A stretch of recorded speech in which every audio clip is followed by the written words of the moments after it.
mandeha olo marobe takarevy indray any Antanananay reo fiarakody itsondry ireo mpandeha ankafy indray ny mozika maminay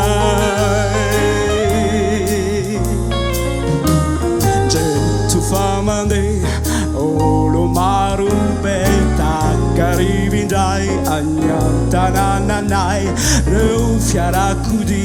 itondry ireo mpandeha ankafy indray ny mozika maminay ndeo wise ndey andy ndeo wise araka ankafy